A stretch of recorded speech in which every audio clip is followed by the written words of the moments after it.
What's up, everyone? It's Max Maxwell, real estate investor and entrepreneur, and you probably clicked on this video because you want to know why and how you can buy your first rental property, and we're to get to that today. Now, whether you're a brand new investor or a seasoned investor, you know that data is everything because you need to get a hold of your actual client. So that brings me to today's sponsor, REI Skip.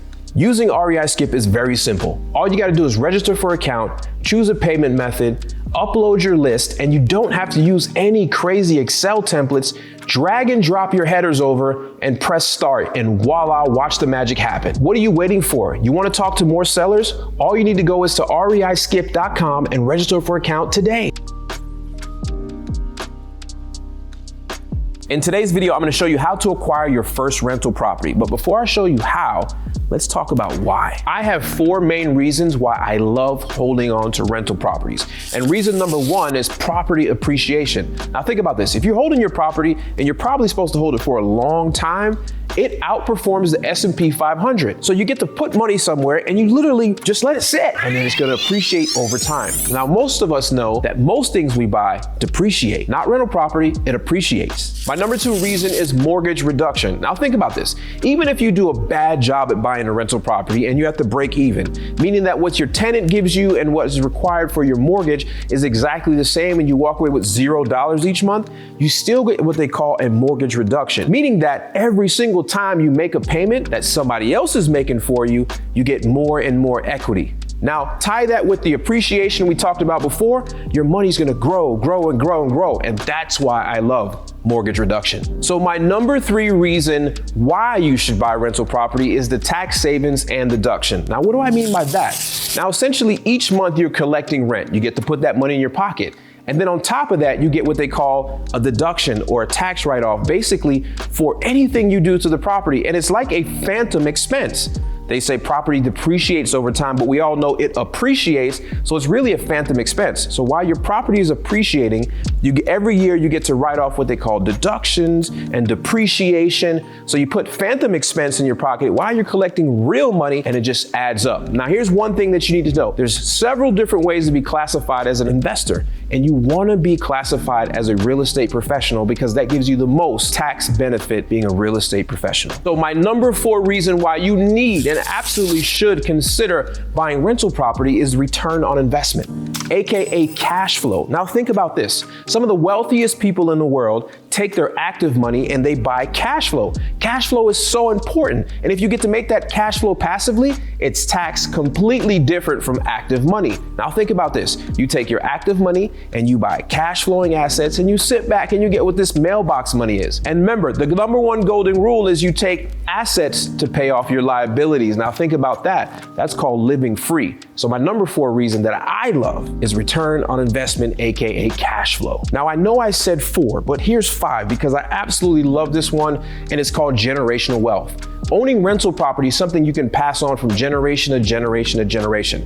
And if you do it right, generations to come will be able to eat from your actions today.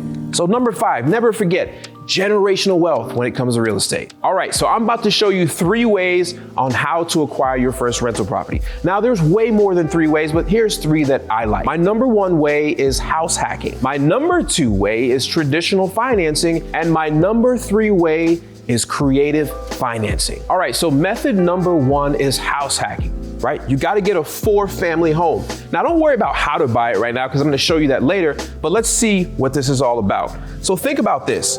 If you have a home that you buy, which has to be 4 units or less, so it's still considered single family or still considered residential and not commercial, what you're gonna have to do is live in one of them, right? And that's cool. And let's just say your entire mortgage is $2,000 a month, right? So everything, your PI, TI is $2,000 a month. Now, what you're gonna do is rent out this side for $1,000. You're gonna rent out this side for $1,000, and you're gonna rent out this side for $1,000.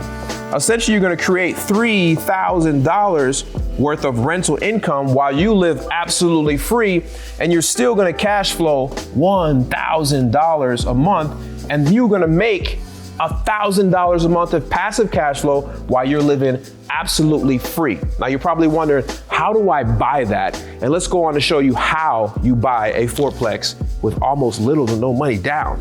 So now you're wondering, how are you gonna buy this multifamily? I'm gonna show you how to use something called an FHA loan. Come with me. All right, so FHA means that a federal government, the Federal Housing Administration, is going to back the loan given to you by the bank. They're basically guaranteeing your payments, and if you default, they're gonna step in and pay for it. All right, so that lowers your interest rates, and that also lowers the amount you have to put down. Now, in order to qualify for this, you gotta have 3.5% down if your credit score is 580 or above.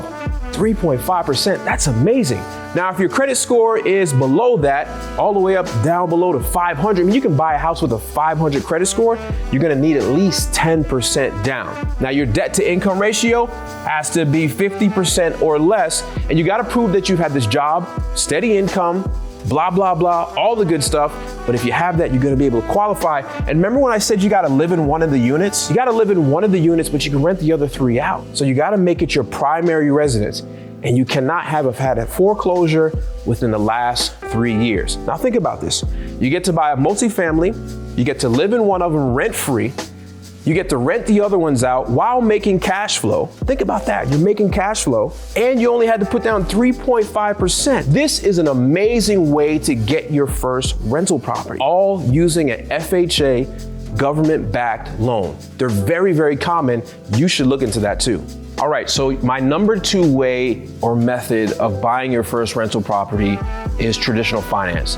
Even though this may be my least favorite way to do it, it's very still possible. Now think about this scenario. You've got a good job, you've been saving money, you got some stuff put away in your 401k, and you can put down a good amount of money, then this may be great for you. Now here's the upside to using a traditional mortgage for buy a rental property. You don't have to live there. You don't have to live there at all. They know going into it that you're not gonna live at this property, so that's good for you. Now check this out. The downsides to kind of being in a traditional mortgage is that you gotta put down like 20 and even up to 30% of the mortgage cost. So if you're buying a rental property for 100 grand, you gotta come out of pocket around $30,000 plus some of the closing costs in order to do that. But if you've saved well, if you've been a responsible adult, then this is no problem, and I think this is a great way to go out and buy your first rental property. Now, one of my absolute favorite ways to buy investment property is through creative financing. Now, what does that mean? Creative finances is simply where you, the seller, the owner, acts as the bank, and you don't have to go to the bank. Now you're gonna put some money down, you're gonna continue to make payments to them as if they are the bank, but you're gonna own the property, you're gonna cash flow it, meaning you're gonna collect the rent, you're gonna make payments to them, and then you're gonna keep what's in the middle. Now, if you use traditional financing over and over and over again, eventually the bank is gonna say, hold up, wait, you can't do this anymore. This is a way that many large investors have grown their portfolio without using traditional financing. Think about this. An old, retired, tired landlord wants the cash flow but doesn't want to deal with the tenants and toilets. And the reason is you simply take over the property, you begin to do the improvements, getting that appreciation and everything else, and it's real simple. I know when I started this business, it was hard for me to grasp that. But this is why I love learning how to wholesale real estate. Now, wholesaling is not for everybody, but it's a ground up way to get into real estate without using a bunch of money or a bunch of credit to be able to qualify for things. But the number one thing that I love about wholesaling so much, it teaches you how to identify a deal. And so if you learn how to wholesale real estate, you'll be able to identify a deal and buy your own investment properties at a very, very discounted rate. Now think about buying a $100,000 rental property and you only paid $50,000 for it, and you didn't have to go through any special brokers or anything like that. That's why wholesaling is the best. So creative financing is my number one tool. You can do subject to, you can do seller financing, you can do so much things, and that's why I love method number 3. I'll do another video very soon going into detail talking about creative financing because I know you're gonna have a lot of questions about it. But do me a favor, if you're still watching this video, press the like button, don't forget to subscribe and comment below. Let me know what your favorite way so far, or if you're gonna buy a rental property, which one of these 3 methods are you going to use? All right, guys, I'll see you later.